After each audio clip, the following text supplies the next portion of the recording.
ئەمڕۆ بۆ یەکەم جار فیلمی خۆری نەو سێبەر لە شاری سلێمانی نمایش دەکرێت کە فیلمێکی درێژە بە بەشداری چەندین هونەرمەند. پێم خۆشە بچمە لای مامۆستا حکمەتێندی کێشێک لە بەشداربووەکان مامۆستا سڵاو لێبێ. زۆر سپاس دەکەم. چۆن بوو بەشداری کرد لەم فیلمەیە؟ ئەمجا ڕۆڵەکە چی بوو؟ ئەم فیلمێکە کە چارەسەری مۆزۆعێکەکە کە ڕۆژانە لە ناو کۆمەڵا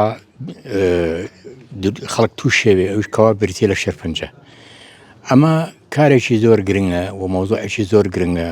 ئەم بەرهەمەی ئێمە بەڕاستی وەکو ڕاوێژکاریەکە وەکو حاڵەتێکە بۆی کەسانی کە تووشێ بن شەرت نییە هەر کەسێک کە تووشی شێرپەنجە بوو بمرێ، بەڵام بەهۆی چالاکی و دکتۆرانە و ئەو خستەخانە و ئەو شانە و ئەو پیاو چاکانە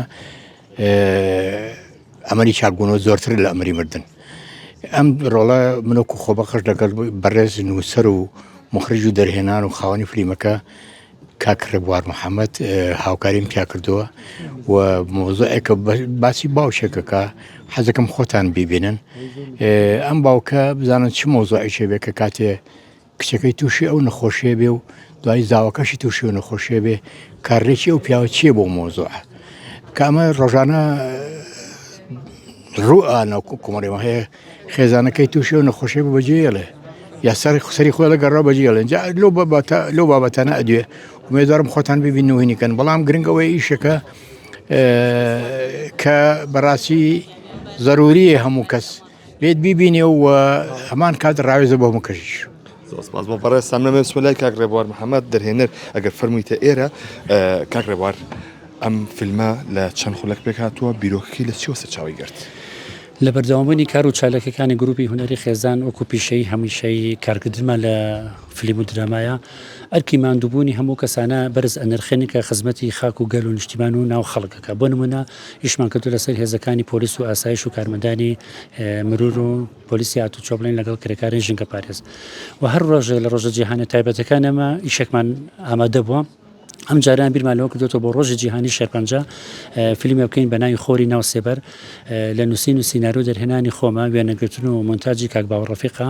ئەم فیلمە ماوەی 90 خولەکە نزیکی 40 ئەکتەر بەشداری تیا کردووە لە ناو نەخۆشخانی هیوا و سنتەری ژیان و سنتەری مەمک لەگەڵ ناو شاری سلێمانی کاری وێنەگرتنی بۆ کراوە. چەند ئەکتەر بەشداری کردووە؟ نزیکی 40 ئەکتەر بەشداری کردووە. بەڵام ئێمە ئەم جارەمان جیاوازە لەگەڵ فیلمەکانی ترمان.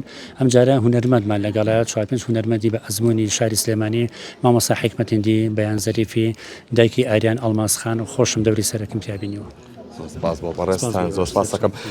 بەس من ویستم ئەوە بپرسم، ئەمە کە چەند جار نمایش دەکرێت لە شاشی سینماکان بەردەوامە بێ یاخود بەسەم ڕۆیە؟ تەنها ئیمڕۆ لە ڕۆژی جیهانی شێرپەنجەدا ئیمڕۆ نمایشەکەین و ئێمە ئامانجمان لەم فیلمە ئەوەش هەیە کۆمەڵی هۆشیاری گرنگ و تایبەت پەیامی گرنگمان هەیە بۆ ڕۆژی شێرپەنجە کە ئەو خەڵکانە پێیان بڵێن کە شێرپەنجە یەکسانیە بە مردن، مەنجنێر کەسە شێرپەنجەی بێ بمرێ.